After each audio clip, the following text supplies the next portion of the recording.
Recording is okay. Okay. Hello everyone. Good afternoon and good morning. Also, welcome to Mongolia Village Association's monthly learning session for May 2025.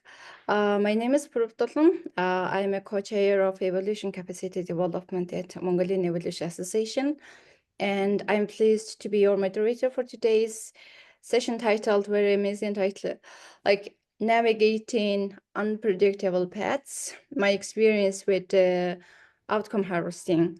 Thank you, first of all, Zach, for accepting our invitation, and very look forward to this amazing session and learn more about the outcome harvesting.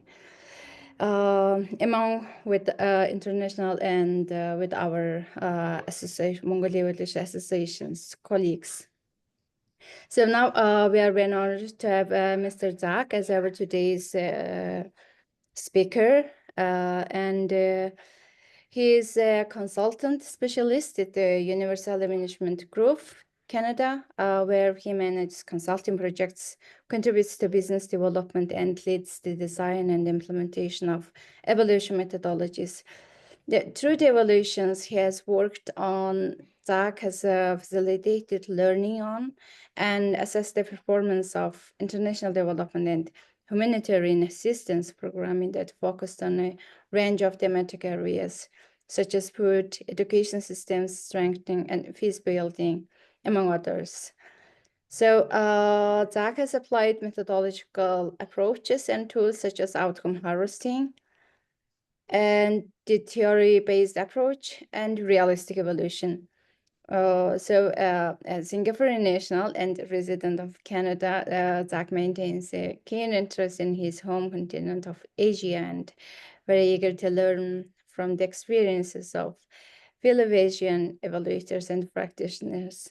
So we are very happy to be with Zach today, and we will begin with Zach's presentation now, and followed by a Q&A session in the end.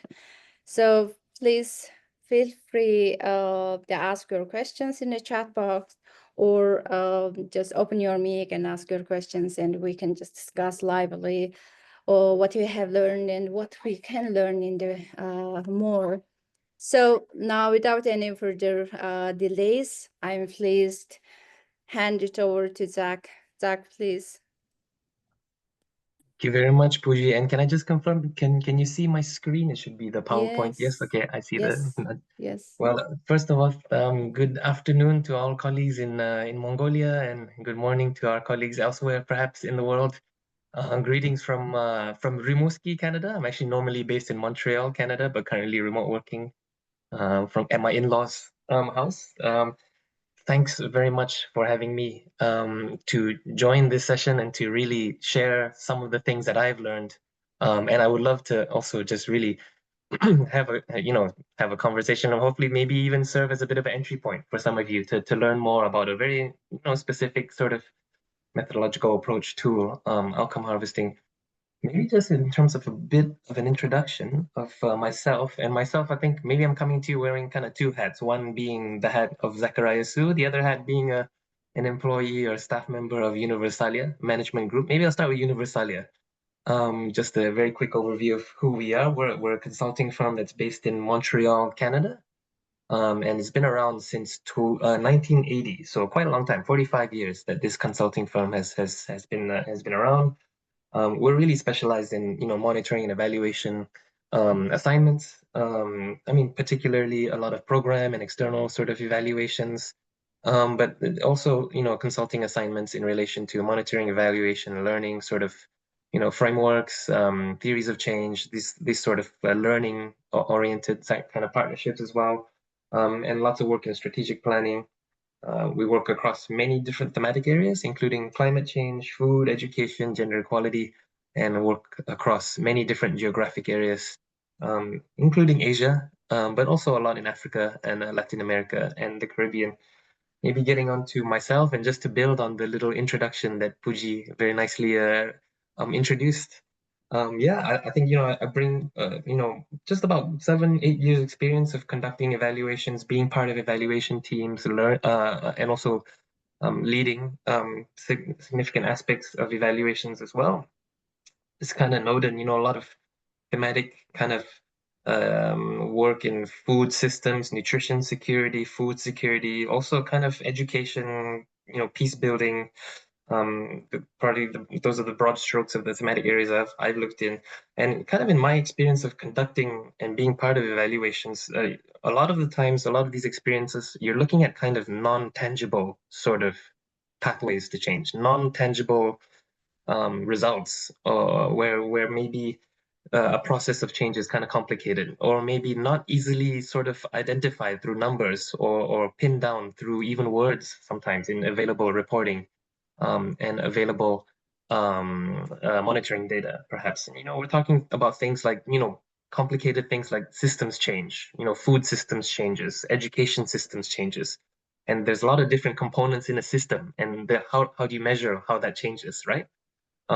Thinking about capacity strengthening. How do you measure whether or not someone's capacity has been increased or improved? And how do you report on that? How do you tell that story? Thinking about partnerships, networks, connections between actors. So I've always been kind of throughout these 7 years, I've always encountered this issue, essentially a very complicated kind of path to change, yet the need to kind of be able to tell that story. And how do you do that, right?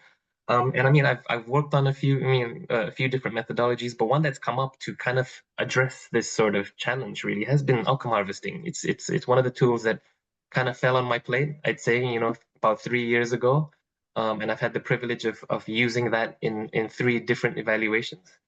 And yeah, I mean, over the course of this next hour that we have together, I hope to share with you kind of the key um, principles, definitions of outcome harvesting, sort of like the basic things that you need to kind of get a bit of a sense of what outcome harvesting is about.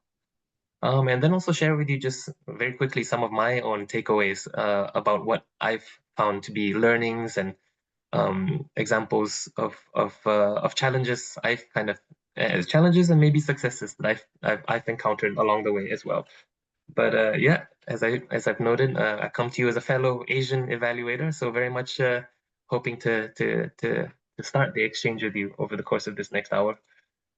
So outcome harvesting, maybe let's go into it. What is it? It is an approach/tool to identify, formulate, substantiate, analyze, and interpret outcomes to answer useful M&E questions. So in the case of evaluation, oftentimes these are evaluation questions. Sometimes you might call them harvest questions. And you'll see kind of identify, formulate, substantiate, analyze, these are kind of alluding to sort of the steps of outcome harvesting, which I'll get into later. Key to this is the definition of an outcome, which is it's maybe a bit distinct in outcome harvesting, and it's quite important. It's a key kind of building block of the approach. But in this approach, the definition of an outcome is an observable and significant change in a social actor's behavior that has been achieved. Secondly, and that has been influenced by the intervention that is of interest within the given monitoring and evaluation assignment. And just to let you know, there is a website, outcomeharvesting.net, that you can also access in case you want more information, more resources. There's also a book in the top right-hand corner that contains very, very comprehensive information about the approach. Maybe to unpack this a little bit more, something that we can talk about is the kind of principles, and then we'll get into the nitty-gritty. But I was thinking maybe we could just get into some of the guiding principles of what makes outcome harvesting, essentially. One of the first key ones is actor-centeredness. And so rather than measuring activities, outputs, ultimate impacts in the well-being of humans or the environment that is sought by an intervention, instead, the focus is on behavior change of the actors that an intervention can influence, and in order to understand how change happens. And so here is kind of where we're really focusing first on social actors, human kind of behavior change, rather than kind of what did the project do or what did the intervention do. This is where you kind of hear oftentimes one of the key distinctive characteristics of outcome harvesting, where your questions, your lines of inquiry start first with, okay, what has changed? Who has changed and how? And then we trace it back to the contribution of the intervention, rather than asking, what did the project do? And then trying to tell that story. So it starts from the other side, right? Who has changed and how have they changed? Let's say very broadly. The second bit is kind of, again, that definition of outcomes. And the focus here is really on behavior change. So changes in the behaviors, but also beyond that, there's a kind of a broad definition of change, right? Behaviors, relationships, actions, activities, policies, practices of an individual or a group of individuals. And these changes, these outcomes, these changes can be expected or unexpected, and also very key. It can be positive or negative as well. This is kind of one of the main building blocks, one of the main principles. We're also concerned with contribution, not attribution. So key to the notion of outcome harvesting is that, there are many diverse interventions that and factors also that can exist in a given context, that can influence and contribute to change in actors that we are seeing. So change isn't the product of a sole intervention or actor, in the sense that the project that maybe you're evaluating or monitoring may not always be the central part of the story, but is about telling that story nonetheless and situating that project in the context, and talking about contribution. Another key aspect or principle of outcome harvesting is very much this utilization-oriented approach, and it's something that really is centered on kind of primary users of the monitoring or evaluation data that is produced, and really their needs, their sort of priorities for using that data. This is what is driving kind of the process of the outcome harvest or of the broader evaluation or monitoring process. And kind of what that means in practice is, along the way there might be decisions that need to be made about whether or not we apply a certain step in a certain way, whether or not we do how much sense making, how much how participatory things can be, all these sort of little decisions that need to get made along an evaluation kind of process. This needs to be driven by your users, and really kind of thinking about what are their needs and their priorities is essentially the key. And having a very participatory sort of approach, which is also very key to the outcome harvesting sort of a methodology / tool. So unpredictable paths is the name of the session, and I just wanted to throw this up there. Oftentimes, you got a plan, you got a vision, you got time, and oftentimes we're kind of compelled to believe that it's a relatively straightforward way from plan to vision, right? But I think oftentimes it's a bit more maybe like this, right? Maybe it's a bit more unpredictable. Maybe things go in different ways. Outcomes can go forward, they can go backward. Maybe an output, goes one way, it goes the other way. Maybe new opportunities to pursue different sort of outcomes require course corrections along the way. Maybe you need to add a new activity, or get in touch with someone new. There's sort of things that happen along the way which actually make it not very linear, actually, which require flexibility. And there's oftentimes instability in a project. Sometimes projects are changed along the way. Sometimes they last longer. There's also a lot of different actors involved in a given context. There's a lot of unexpected things that happens. And there's two ways, kinds of pathways to change, right? They can go one way, it can go the other way, in terms of positive and away from your vision, towards your vision and away from your vision. And ultimately, it's oftentimes a lot of things happen which are beyond the sphere of control of a given organization or project. It's more about in that sphere of influence, perhaps, or sphere of interest. There's a lot of things that can happen. And all that to say is that as we think about this kind of complexity and change and non-linearity, it kind of prompts maybe us to think about how to measure change and how to sketch this out differently, perhaps. And this is where kind of the assumption that outcome harvesting really builds itself upon, that you might need to start about thinking about things differently, thinking about how there might be many contributing actors and factors. And the importance is really about tracking kind of who are the key actors in these kind of processes and influences that you see, the changes, documenting the changes that happen along the way. in kind of showing, the extent to which a given organization, project, intervention is moving in that direction towards that vision or not. And what is the intervention or the project or the organization kind of as part of kind of a broader sort of context and as part of a broader sort of story from that plan to the vision, kind of sketching out this story. Yeah. I thought it might be interesting also just to share kind of why one might use outcome harvesting. There's a lot of words here, and I'll try to go through this one relatively quickly. And these are some of the things that I've encountered in terms of why maybe an organization is interested in using outcome harvesting, or maybe why we have kind of proposed outcome harvesting as a approach. I think first, oftentimes, there's an information gap that is seen. And it's often in the notion that quantitative monitoring data or even existing documents do not quite capture the breadth of changes that happen, or don't really provide a full picture of how change happens that might kind of stem from a given project, or might be that a project might be influencing. So outcome harvesting is very much a qualitative narrative focused methodology, and really it's about providing kind of rich substantiating information to kind of quantitative indicators. And really I think the kind of phrase is it gives you a story of the so what and also how behind the number, how change happens. Yeah.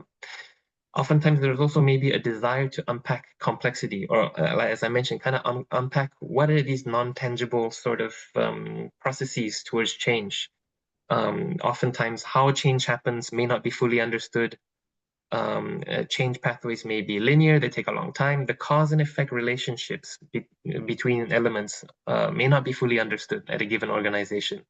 And so perhaps there's a want to unpack that complexity, and outcome harvesting provides that way to capture changes in a tangible way that requires precision and evidence backed statements. And again, the key notion is that multiple actors can influence that change. And maybe I'll unpack this one in particular as well. Another key reason is there is another key element of why outcome harvesting is there is this desire, perhaps in the organization, to have systematic kind of sense making. And there's two elements. There's systematic, so it's really about engaging in a rigorous manner, but also participatory manner. So it's a systematic way to seek and capture changes, to construct pathways of change, but through that also it's also a participatory process in that there's a lot of touch points along the way that requires reflection, dialogue, in order to construct that pathway of change, and to learn from that and to course correct. So there's a lot of participation of actors within an organization and even outside of an organization in many cases to collectively co-create that learning and to be involved in this process essentially and to participate. Yeah, I mean, there's 6 steps in outcome harvesting, and it's by the book in that this is what the full 6 steps are as per kind of the manual, if you will, of outcome harvesting. Maybe I'll go through it very quickly. Step 1 is you design the harvest. You're coming up with the key questions that your outcome harvest will seek to answer. You're also talking with the primary users of the evaluation / the harvest or the monitoring assignment to kind of put the scope around the outcome harvest. Secondly, you're reviewing documents, going through available reporting documents or whatever kind of data that might exist that an organization has, and you're coming up and you're trying to do an initial harvest, pulling out what are the outcomes that may be existing in those sets of documents. Thirdly, is you're engaging sources. You're conducting maybe a sense-making session. You're conducting interviews with people who are involved in implementing the project or the intervention that is being monitored or evaluated. And also their key partners who are also involved in the implementing process. And building on kind of what you've harvested through step 2, getting their sense of, okay, what are the changes that you have observed, both positive and negative, in terms of the social actors that the intervention has aimed to influence, getting that sense, getting their perspective on that, but also unpacking that in terms of the significance and also from your point of view, what has been our contribution through this project or through our organization. The fourth step is substantiate, and this is where we get into, after step 2 and step 3, you've kind of collected a series of outcomes and information about their significance and contribution. And you might, at this stage and step 4, maybe select a subset in which you take your outcome statements, significance and contribution, and essentially speak with stakeholders who are what are considered kind of independent stakeholders who are not involved in the implementation of a given project or intervention, but are somehow familiar with the intervention, who are somehow familiar, perhaps they're working in the same sort of geographic context, perhaps they're kind of close, but they're not actually involved in the implementation, but somehow can still speak to whether or not, or their perspective on, the extent to which they agree with the outcome statements, the extent to which they agree with the significance of the outcomes, and also the contribution. So it's kind of like this other layer of kind of verification of the outcomes and the extent to, and in particular from a sort of independent source.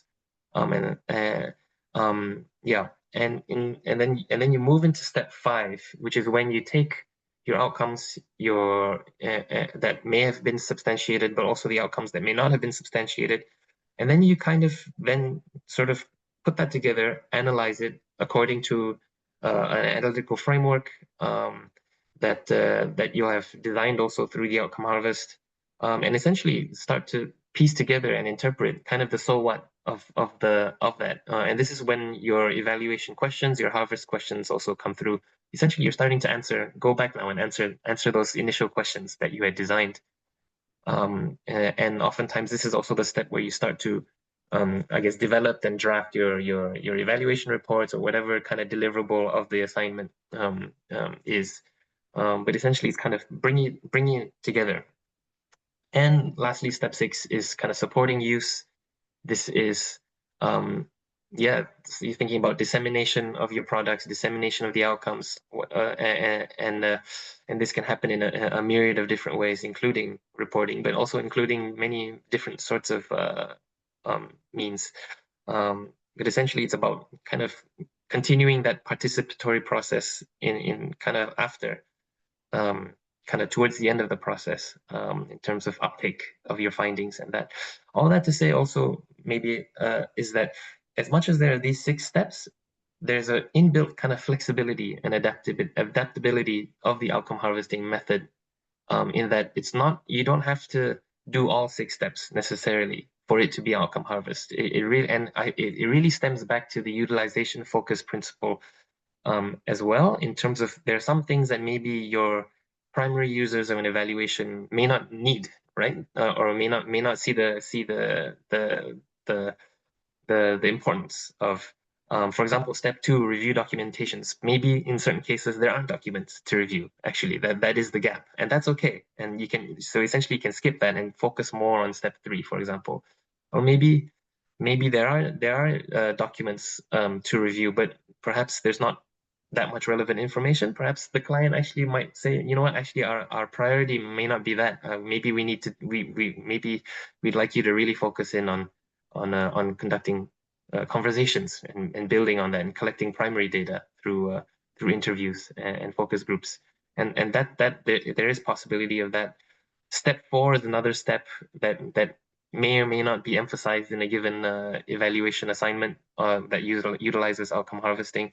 And it may be quite difficult to find those independent stakeholders. That's a common challenge, I think, across outcome harvesting assignments, at least that I've been involved in. So there's always some sort of thinking around adapting the steps, and not according to the situation. And there's also varying degrees of depth that perhaps you can go, perhaps within each of these steps as well. Maybe I'll stop there in terms of the steps, and happy to keep going in terms of questions that you might have on that. I'll go through quickly on these these components here, but I think these are kind of the key kind of three main elements of kind of what information does an outcome harvest collect, right? And so first is really the outcome, or maybe the outcome statement. And then the second, you're collecting information on the significance. Why does it matter, right? And then you're collecting information on the contribution of the project, the intervention, the organization that is the subject of your monitoring and evaluation sort of assignment, but also what other factors, what other actors played a role in influencing, in bringing about this change. I'll go through this relatively quickly in terms of, let's say, the outcome statement. And here it's key that it's probably like a 2 to 5, maybe less sentences, maybe 2 to 3 sentences that really just construct a narrative to describe the change. But for it to be an outcome statement, it needs to provide precision on the who changed, what was the change, where did the change happen, and when. So these are the 4 kind of key aspects of what makes an outcome statement an outcome statement. The next key element is the description of the significance. So this is where you start to explain why an outcome is important, and you add contextual information. So it can include kind of information kind of prior to the outcome or the status that's changed, kind of a before and after sort of situation to describe the significance or importance of a given outcome. It might also compare the achieved change to kind of the expected goals of a given program or project that you are evaluating or monitoring. And essentially kind of sketches out kind of maybe something, maybe a problem in a local context that existed and that actually this outcome sought to address and actually has kind of addressed actually, and you have evidence that this outcome has actually addressed to some extent this local problem that was seen. The third sort of key element of the outcome harvest is also this description of contribution, and it's a short description of the activities, the outputs of the program that plausibly contributed to the change in the social actor that led to the outcome that you see. And the contribution can be partial, it can be indirect, it can be direct, it can even be unintentional as well. These are things that can go into this description of the contribution towards the outcome. And I mean, ideally, contribution descriptions also provide quantitative information. So this is where maybe you start to, draw upon available data that you have collected or that you've seen in documents, in terms of the numbers of meetings held, the number of things that have been conducted that plausibly led to the changes that you have kind of seen. Maybe I'll just show one example. Let's see, which is the better example? Maybe this one. I'll start with this one, and then we can always run back to it if we have more time later. But this is kind of where we get at, just to show you what it looks like in practice, right? So this was for an outcome harvest that I did, which was for a UN agency which had an overall capacity strengthening program for social protection, and it sought to strengthen capacity of the Ugandan government and a lot of ministries and agencies, so district, local governments. So I mean, just looking at the outcome description in terms of in May 2022, the district and local governments in all 8 refugee hosting districts in the West Nile established district social protection coordination committees. So I think it's getting at the when, May 2022, where in the West Nile, in the refugee hosting districts. The who is the district, the DLGs, the district local governments. And what was the change? The change was that they established these committees. So why is that significant? Why is that important? Well, the establishment of these committees who meet on a quarterly basis, it addresses kind of this need, this coordination need to bring together what was previously many different committees all over the place, to different projects, very project specific. And it kind of brought this all together, and it clarified their roles and responsibilities as actors, government and village level, in relation to social protection. What was before the situation was that they were overlapping, they were siloed, poor information flows around the intervention, including in relation to management of grievances across different levels of subnational government. So kind of explaining a little bit of the prior situation and now what it is, right?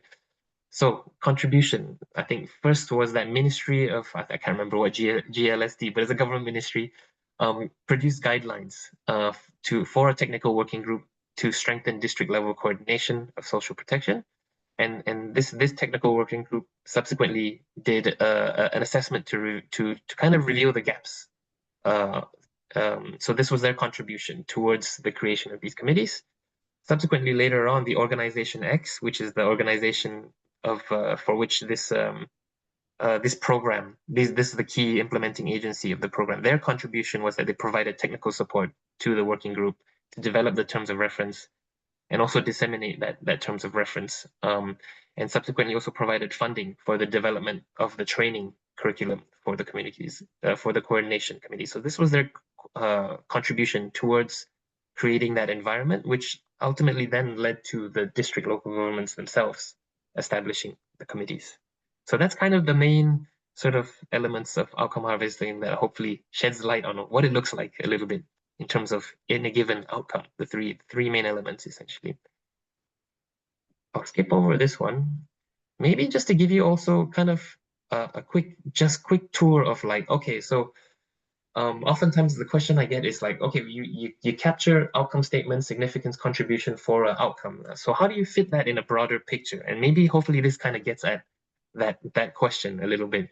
So in terms of the inner workings of a given outcome harvest, so this is kind of what in my sort of practice at least called the evidence file. Maybe other people might call it like an outcome kind of bank or outcome kind of matrix. But this is where you're kind of working on, drafting those outcome descriptions, drafting those descriptions of the significance of the outcome. You might also even rate the level of significance. You might tag these differently. And this is where you're kind of working on kind of contributions to outcomes, right? Essentially there's as part of the outcome harvest, you have this kind of you almost like construct this little database of qualitative information, where you're actively managing information and iteratively in an iterative fashion, continually refining your write-ups of each of these three components of the outcome harvest, and you keep building on that.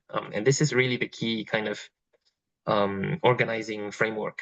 And as kind of we've mentioned, it's a very systematic kind of process, outcome harvesting, and kind of you have to rigorous. And we kind of touched upon this prior to starting the call with Jimjin Puji, right? It's quite it can be, this part here can be a little bit kind of complicated, just in the sense that you really have to manage that qualitative information that you're collecting along the way through your documents, but very importantly through the interviews that you're collecting or that you're conducting and the various sense making sessions that you're doing. The other thing that's often key in the outcome harvest is also visualizing the outcomes. This is a little bit blur, I'm sorry, but just to give you a sense of kind of, okay, you have all these outcomes, but really you're also kind of not just focusing on the one outcome, you're zooming out and talking a little bit about the relationships between different outcomes and pitching different outcomes at different levels. Maybe in this case there was national level outcomes and subnational level outcomes, and then the different sort of colors were different sort of programs that were leading to different things, or there were different thematic kind of areas that were leading to different things. All in all, to say that you're kind of aware of kind of the relationship of different types of changes and how that fits in perhaps in a broader kind of change pathway, really, over time, or different or in a different kind of in a geographic context. The other thing that often has been done also is kind of sketching out, mapping out stakeholders. I think is also key. I think getting a good sense of, the different sort of programs, the different sort of relationships between different stakeholders, and then using this kind of mapping of the ecosystem or the context of actors, to really be part of the conversation or your thinking and analysis of outcomes as well. All this kind of to ground a bit your outcomes that you're harvesting in a given context, is sort of meant to help you. And I think this really comes in especially in when analyzing and interpreting your outcomes. I think this is when this comes in really handy. Anyway, just to share with you kind of an idea that I found helpful. I know we've got just a little bit of time left. I'm going to go through very quickly just maybe some of my own kind of learnings in practice and the the further unpacking of perhaps unpredictable paths. I guess in these kind of next couple of slides, my idea was that the italics are where I found things to be a little bit kind of, these things are varied in the evaluation assignments which used outcome harvesting that I've done that I wanted to share. But first, I think just in terms of my experience, I think the whole notion of putting actors first, I think I kind of mentioned that your first question is, okay, who has changed, what was the change, and then you go backwards, right? And that's always something that I think to me has required a bit of a mindset shift as an evaluator. I think oftentimes, I mean, my first evaluations really were, okay, what did the project do, and sketching that out. Let's have a good theory of change. Let's reconstruct the theory of change, and then we'll tell the contribution later. And this flips it a little bit, and it requires a bit of a mindset shift as an evaluator to report first on the change, and then what did someone do, rather than go, organization X did this and that did that, right? Yeah. So it flips it even at that micro level in terms of write-up. And the italics there, sometimes you're never really 100% sure how open your client or your evaluation user is to having that mindset. And even your fellow evaluation team members you're never really 100% sure how bought in they're into having that mindset as well. Or maybe they're bought in, but they might have tendencies, given many years of experience, to not have that way of thinking, right? It might be different. So there's always this aspect of this variable in the various outcome harvesting assignments that I've done. Organizing information, applying rigor to generate narratives of change, and kind of thinking back to that Excel spreadsheet kind of screenshot that I showed you. Yeah, it's really taking that organization of information, applying a systematic approach to managing that, and then also make sense of that has been a key kind of distinctive element of outcome harvesting. And also the kinds of information that will be available, and the way in which you analyze that information, the frameworks that you'll construct in terms of how you kind of code the different outcomes or the different pieces of data, and then subsequently kind of interpret it. It's differed in the evaluations that I've been involved in. At least some have been more about the documents. Some have enough documentary data to draw upon that can lead to outcomes. Some don't. Some you might be focusing, you might be relying a lot more on interviews, and some you might really be relying a lot more on focus group discussions with project beneficiaries or participants. It really can differ and be a little bit variable across different things. The whole notion of kind of this facilitator coach is something that is spoken about in outcome harvesting, and this is hopefully this might be something that actually requires a full-on kind of 20-minute conversation actually. But there is this notion that within a kind of outcome harvesting assignment, you're not quite a conventional evaluator. You're sort of given the participatory approach about it, you're kind of facilitator. On the one hand, you're facilitating kind of your fellow evaluation teams, but also even your clients, your main users of the evaluation, to be part of that process of developing outcome statements, refining them, getting them to think differently about change, and being part of that process. So that's facilitator. And then there's also the emphasis of being a coach. You're oftentimes part of a learning process, and you're about facilitating kind of learning and discussions on learning with your teammates, but also with your client as well. So these are things that might maybe slightly shift away from what might be a conventional evaluator, perhaps in quotation marks. But yeah, I think some of the challenges I faced in kind of italics there are, getting people to think differently, and people being your own evaluation users, but even your own teammates as well, getting people to think a little bit differently and more rigorously about intangible change. It's okay, you contributed, but how did you contribute? You say this changed, but you say this actor changed, but how was that, change? Kind of really trying to push at getting more specificity and more thinking about that is something that you need to do.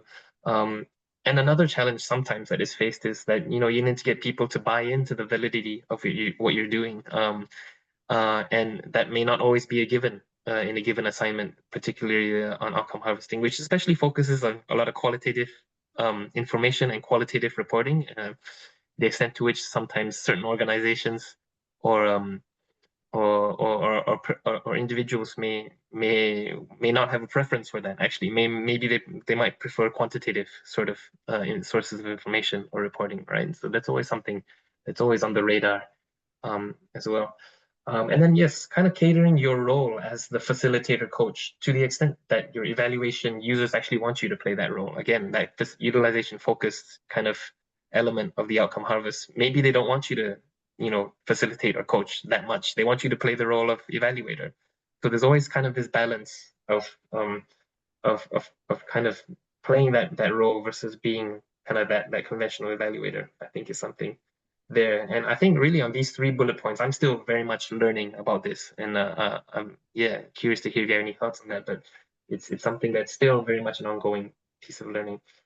The other thing that I want to just touch upon briefly is that kind of outcome harvesting can be applied as one of several complementary approaches within an evaluation.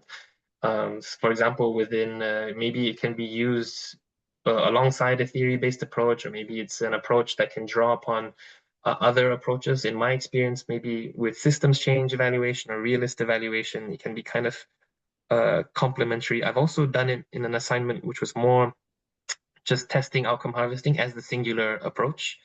So kind of just a broad sort of point there that there's perhaps ongoing thinking and certainly something that I'm still learning about in terms of outcome harvesting in complementarity with other methodological approaches within a given evaluation. And maybe also the underlying message there is that outcome harvesting is not quite it's not really a silver bullet, perhaps, in terms of it's going to solve all your conundrums about complex change and all that. It probably still needs to be done in complementarity with other methodologies within a given evaluation assignment. Yeah, and maybe all that to say also is that as much as I've gone through maybe some of the challenges in outcome harvesting and some of the distinctive aspects of outcome harvesting, I remember we also touched upon this just prior to this call as well. It's different, but it's not so different perhaps from if you've done kind of qualitative evaluative work. It draws upon the same sort of skill sets, and really a lot of the methodological experience that you might have done if you've done that kind of work. You're well positioned to do an outcome harvest, really. And I think the key distinctive features are some of the things that I've talked about in these last couple of slides, which take a little bit of adjustment to. And I think for me it's been an ongoing process. But I just wanted to flag that it's different, but maybe not so different in the practices that you might have experienced in.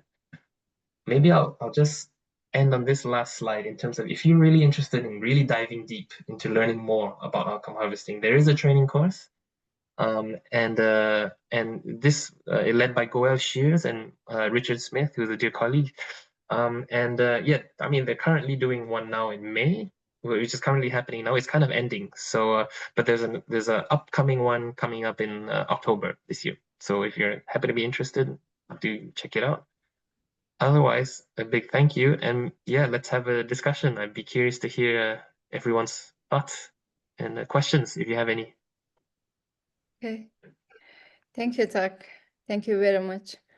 It's really short, very concise, but very tangible. It's you gave us a lot of information in such a short time. Just completely understand what does it work and how it does look in terms of methodological and tool and approach side. Even very thankful for show us this just example from what your real work. So thank you very much, and we can now start our discussion and thoughts, and so just open discussions. Any one have the question, just ask your question, open your mic, or right. Yes. Okay, go on to me. Okay. Thank you, Zach, for a wonderful presentation and sharing your honest evaluator's journey with your learning by doing. So I have a quite maybe technical, also quite direct question on that outcome statement, right? That the Excel you showed, it's very operational, I think, handy, nice, your data bank. But as evaluators, we often face outcome statement that's provided by the project or program itself, right? Like impact statement, outcome statement, output, and so on forth, so forth. So maybe as a surface phase, we might get confused with that outcome statement of the project. Usually the project has 3 or 4 outcomes that they want to achieve, right? But as an evaluator, you come up with these outcome statements along the way. Is it correct? And how do you then differentiate those outcome statements from the project's or program's own pre-designed of those outcome statements, and how you put them in the later on in the reporting stage, just kind of practical thing, like how you sort them out, and like are there like any limit to how many outcome statements you design, or like what are the maybe a good number of outcome statements for given maybe mid level of scope of project? Thank you. Yeah, thank you, Chinji. And I also see there's a question in the chat on the disadvantage of outcome harvesting of OH. Yeah, I can also touch upon that. I think that's that's also a nice direct, but also very interesting question as well. Yeah. So maybe so the distinguishing between the project kind of outcome as per its log frame, right? Like maybe it's an intermediate outcome or immediate outcome kind of statements, and then the outcomes that you collect along the way. That's a great question, and I think essentially is that essentially actually in terms of a practical example, what I've done actually very recently is use the intermediate outcomes of a given project as kind of the analytical framework for the outcomes that I will collect. So what I've done is kind of let's say a project has 3 sort of intermediate outcomes, something like that, right? That's kind of common. And I'll take the outcome statements and the outcomes that I've kind of collected along the way and kind of code those according to the intermediate outcomes. So which of these outcomes might actually be representative of a given or representative or conceivably are leading towards one of these project outcomes, these intermediate outcomes. So yeah, there is some distinguishing, but you can also kind of incorporate it in your analysis essentially and use it as a framework.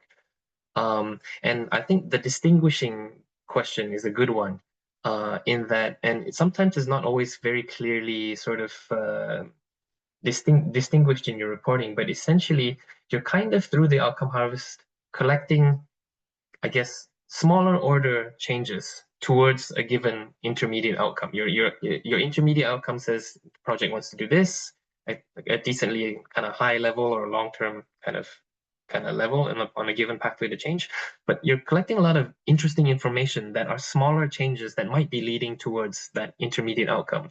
For example, a coordination committee was formed, or technical working group was formed, and these although small, are leading towards that kind of broader outcome, right? So you might be collecting information that is kind of complementary to existing reporting, and maybe actually not fully collected, perhaps in given project monitoring reporting, for example, on that outcome. So there is some aspect of kind of bringing those two things together and using that as well. The other thing that I might say also is that you might also oftentimes collect outcomes that actually don't really fit in a given log frame. They might be unintended. They might not actually be things that the project really was designed to bring about. Nevertheless, it brought it about, so there's some extra information that might be adding value to a given interventions, kind of sketching out that story of how they're influencing change.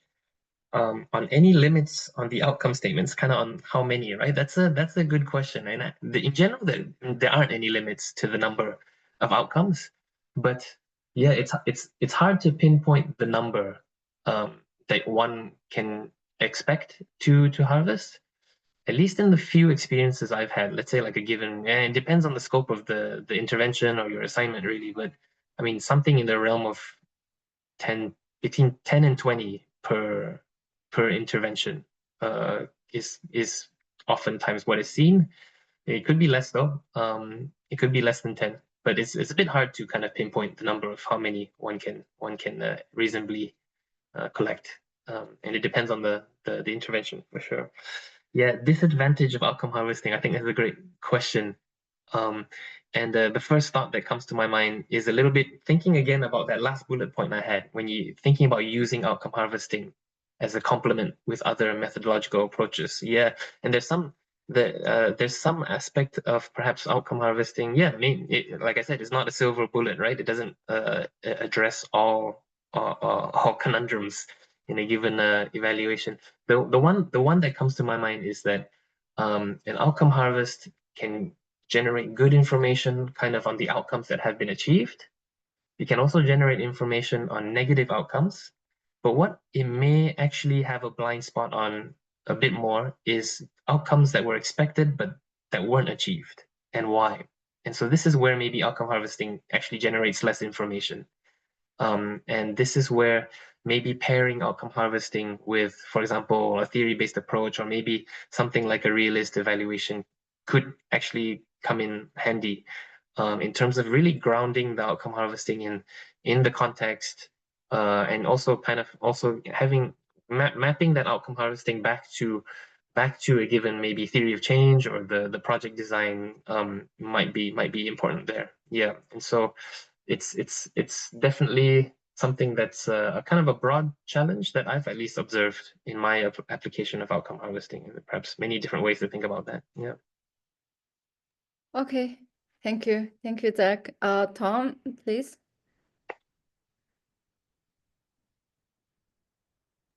Yes, thank you very much for your insights and your experiences there. One of your charts showed a line that went up to something called a vision. And I attach vision to values and mission statements and so forth. How do you, since all the information you're gathering, you're getting it from within the project or the program or whatever, and then you have all these outside people who are not in the project, and everybody has different, like you said, outcomes. How do those outcomes and how do you put everything together to demonstrate that you're reaching that mission or that vision? Yeah, putting things together to meet the vision. Yeah.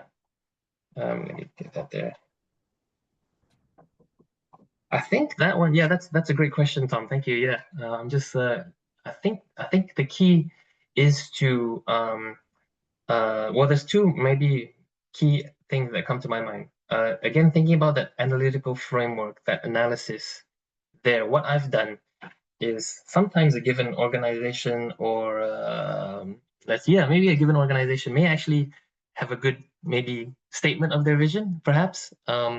So there is some aspect of the exercise where you should actually get a sense of, okay, what is your vision? Let's talk about it. So you talk about food systems change. You know, what do you mean by that actually?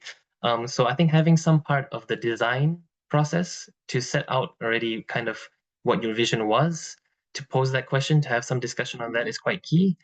And then maybe incorporating something about that in step 5 in your analytical framework.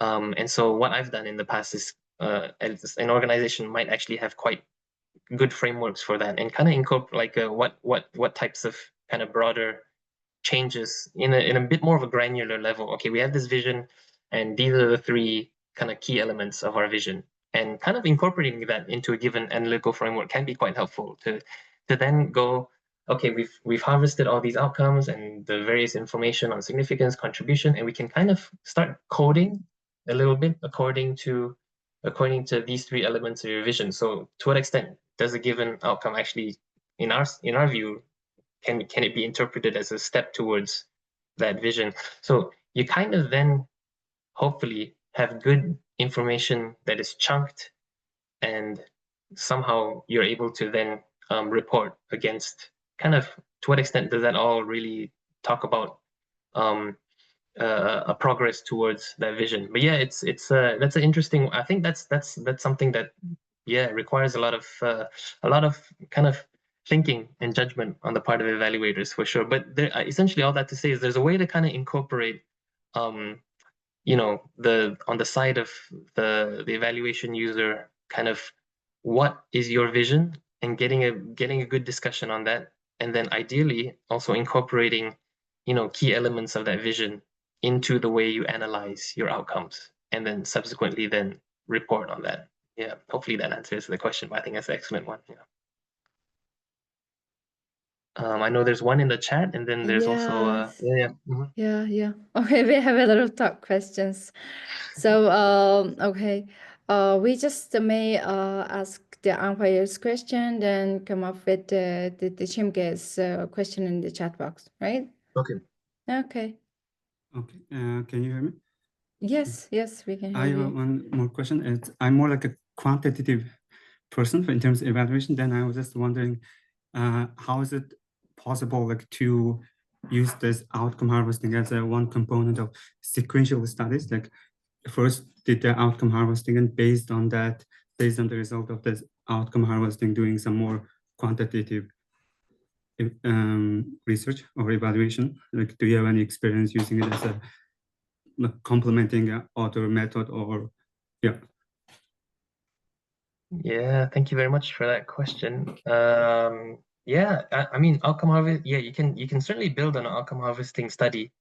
And I mean, one of the things that you do through an outcome harvesting process is you're actually quantifying a little bit, kind of qualitative change, and through that process, because you're kind of collecting numbers of outcomes. For example, you can kind of say like, okay, we've collected 8 outcomes related to this change, or related to this project or program. So on some level, you're doing some quantification of that, and you're kind of coding outcomes, and then across different sorts of variables, right?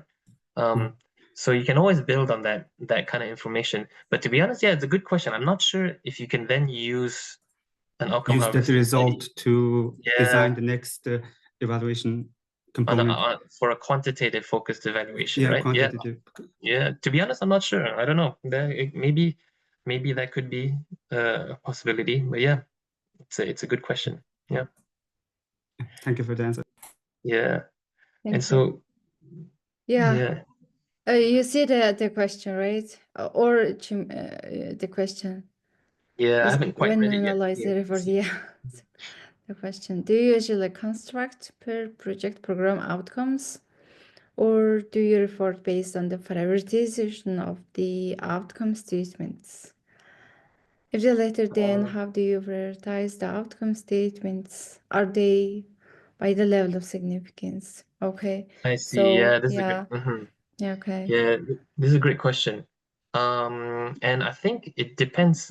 So this there's a few ways one could go about this. And I think I think so. The question on the prioritization of outcome statements. Yeah, I think that's an interesting one. And oftentimes, so maybe there's 2 things to unpack here. One is actually, so going back again to the utilization focused principle of outcome harvesting. And it really depends on the assignment, right? It can really vary across assignment to assignment. But oftentimes, you might even let the primary users of the evaluation guide your decision making on prioritizing which outcome statements come through in your reporting a little bit, and offer their sense of that. So perhaps you have all these outcomes, and then at a given point in time, maybe at the end of your data collection, or at some point in between data collection and reporting, you have a session where you're sense making with your client or with your users. And from there, they're kind of talking about, okay, actually, these are the outcomes that I would like to learn more about, because these are interesting for what we're working on right now. And these are what we think are most significant. And this is what I'd like to learn more about. So there's that aspect of it, letting the user kind of dictate, or not dictate, but kind of guide you in terms of the way you're going to report on things. That's one. That's kind of like a very kind of the more soft approach, and the way to do it. I've been on situations maybe where maybe that's less involved. Actually, it's more up to the evaluator to figure out which are the most significant ones, and you can kind of come up with a way to base your judgment on that. Perhaps it's significant based on your own judgment. Perhaps it's significant based on kind of what you've heard from the various informants that you've interviewed, to then kind of guide you on the prioritization of outcome statements. Yeah, and some aspect of also the way you analyze, your analytical framework that you come up with. Oftentimes in the outcome harvesting process, you're also sharing that with your users as well. Ideally, you're sharing that with your users and getting their kind of sense on whether or not this framework makes sense to them, and kind of getting them to agree a little bit on that this is an appropriate way to go about then analyzing your outcome statements. Yeah. So again, kind of there's that principle there that comes into play. Yeah. Thank you. Thank you very much. Just my question just to quickly, just elaborate on the use of the final stage of the outcome harvest evaluation, right? So I'm just wondering, to what extent usually by whom, or more specifically, or which way of when is the best time of the outcome harvesting? Also, like does it mostly like conducted by the external or independent evaluators? Do you have any experience, like, for example, the project implementers or the evaluation team internally? Do you have any experience that such kind of the outcome harvesting can be done, etc.?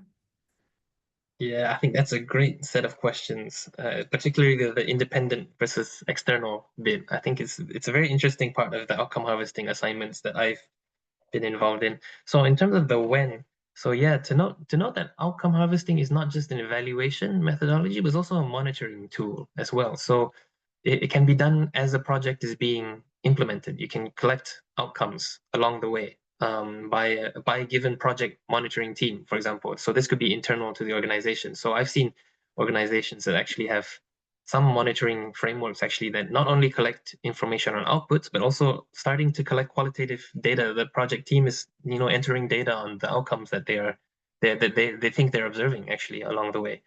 So it can be done as a monitoring process. All that to say that a project doesn't need to be very far along in its implementation for outcome harvesting to already be kind of useful. And in terms of evaluations, it can be at the midterm level, it can be at the end. I think it can be for either of those situations. I think at the mid level, it can produce information that can inform, good learning for course corrections, and inform ongoing learning of a project that might still be at the halfway point of its implementation. I think it can conceivably be used for that, definitely. Yeah, and in terms of the internal external sort of that question that you had, like I said, the project implementers, the M&E people can can be involved, or can be involved in the monitoring of outcomes. So there is that internal bit there.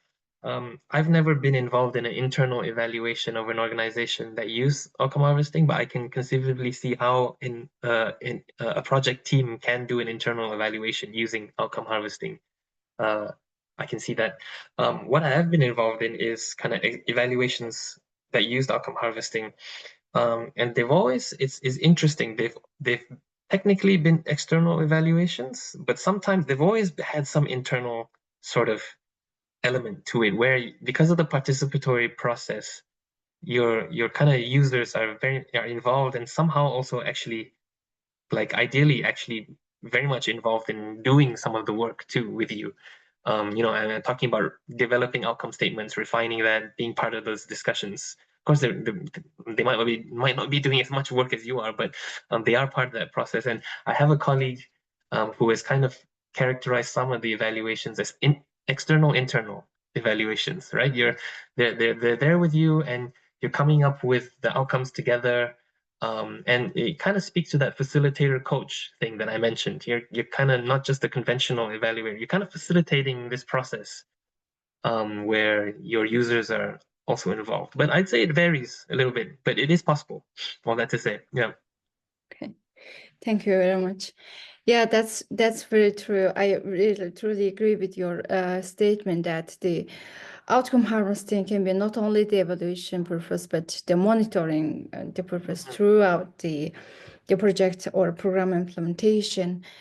So this is really great the exercise. And one last question from the Tom, right? Can I read? You mentioned the team. Who are the team members? How long does outcome mapping take? Yeah, that's also a very good question. Yeah, the team, I think I was talking about just now, at least just now I was talking about the project team. Like, I guess it would be more on the side of the organization that you're conducting a given, let's say, evaluation assignment for. So like an internal team. But I mean, I've certainly worked on evaluate. Yeah. You mentioned, we mentioned that you have individuals within the project and the program, and they're working there, and then and with your big map that you had showing outcomes, there were a lot of external people. I mean, many of them, different organizations. Are they part of that team? Oh, okay. And how do they gather and get together? And then how long does this whole process take? I mean, it seems like it's very it takes a long time. And then in my mind is, what kind of information are you getting about this project from, from the outside people, the boundary partners? Yeah. How to, what kind of information do they have in order to help the program better itself, or in order to meet its outcomes, or not outcomes, but mission and vision? Yeah, okay, great. I think I understand better. So yeah, the team, that's a good question. Or like who's in the how to draw bounds of the so I mean, so maybe I think of it as like you're the evaluator, and you might have a team, an evaluation team. That's one kind of, let's say, sphere. And then you got kind of what you might call the primary users of your evaluation. And so those are the key people within the organization that will really give you kind of your guidance, decision making, and that are more involved. And this is maybe the broader team, quotation marks. So your own evaluation team, and then the primary users within that organization for which you're doing the outcome harvest for. They'll be helping with the decision making. They might also be involved in some of the work that you're doing. You're facilitating, you're coaching. These are the people. And then there's probably another sphere which is within the organization, but not exactly in the primary users. They're like the secondary users, perhaps. And then you get into outside the organization, right? So they're still users, some of them, maybe some of them are the audience, but they're not so much in the team, I suppose, right? So it's really the sphere of your own team, and then the primary users who are very much involved in that, right? And so, yeah, the question of like what kinds of information get produced or you collect from further out in those spheres. I mean, I feel like that's a question that we encounter regardless of methodology in evaluation, right? Yeah, they'll provide an external view of how things have gone. They might provide a view that is a bit divergent from what you're hearing within the organization, and they might provide different perspectives on things. They might provide convergent views as well. So yeah, and the extent to which they can speak to the vision of the organization, also kind of varies, right? So kind of a broad thing there. Yeah, and you're right. How long can an outcome harvest take? And it can take, it varies. It can take a long time, and it can take very short time. I remember someone told me once, like the minimum time required for a full outcome harvest is like, I think was it 15 weeks, something like that. So like you're thinking about 3.5 months. But I feel like that's kind of relatively compressed in terms of a process. I think it can take more as well, in terms of at least like a outcome harvest in let's say an evaluation. Versus like maybe a monitoring situation, which can take much longer over the course of a given kind of project. Yeah.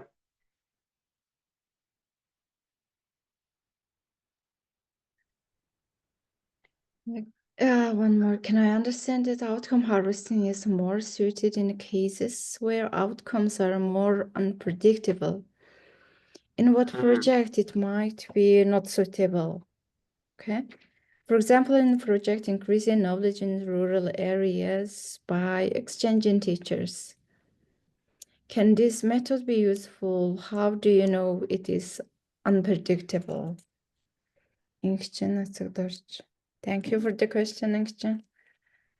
Yeah, that's a great.